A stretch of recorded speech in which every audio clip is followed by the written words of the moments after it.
Bonjour à tous, bienvenue sur Évanence littéraire, devenu depuis peu un site internet.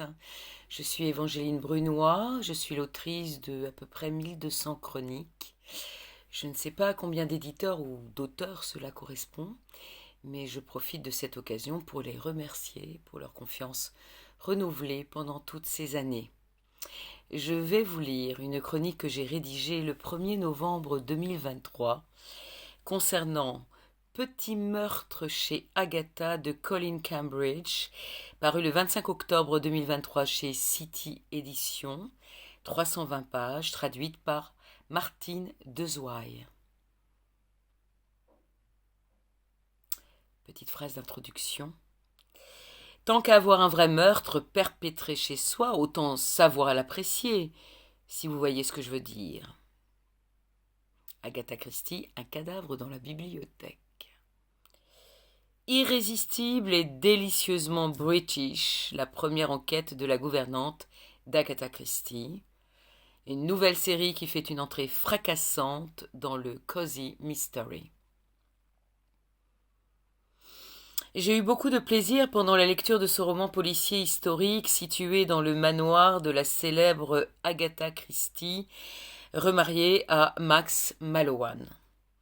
Les Hercule Poirot et Jane Marple n'ont qu'à bien se tenir, car voici une nouvelle héroïne, semblant sortir tout droit d'un épisode Masters and Servants, Phillida Bright, la bien nommée.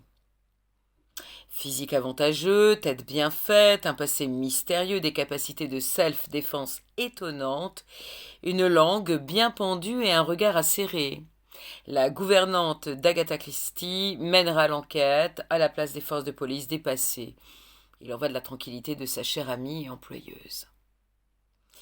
Du premier mort poignardé dans la carotide avec un stylo à plumes jusqu'au dévoilement de la vérité dans une scène finale digne du fameux détective belge aux petites cellules grises survoltées, Colin Cambridge multiplie les pistes, les suspects, les dangers, les révélations so shocking. Alors que les journalistes campent littéralement devant la porte, obligeant la célèbre écrivaine à se terrer chez elle, Phillida reste imperturbable, méthodique, rapide, tout en dirigeant de main de maîtresse, femme, le personnel du manoir.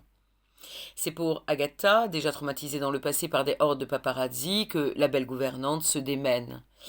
Il faut absolument que la maison retrouve son calme. Une seule solution, dénicher le coupable. La reconstitution de l'intimité d'une grande maison bourgeoise anglaise est parfaite. On s'y croirait. L'autrice met déjà en scène les personnages récurrents de sa série, excite notre curiosité quant au secret de Phillida, sa véritable identité n'étant pas claire, ni ses relations avec la romancière, la met face à un nouveau venu, le chauffeur Bradford, agaçant et énigmatique. Évidemment, j'ai très envie de retrouver cette héroïne diablement efficace et intelligente, et cette ambiance si british, si pince sans rire.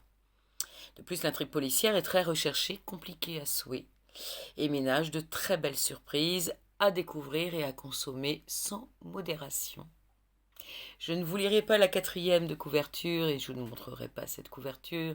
Je ne vous lirai pas non plus la biographie de l'autrice. Je vous invite à aller sur le site internet Évanence littéraire ou aller sur la page Facebook. Je vous rappelle la date de parution de cette chronique, le 1er novembre 2023. Je vous remercie et je vous souhaite une très belle journée. Au revoir.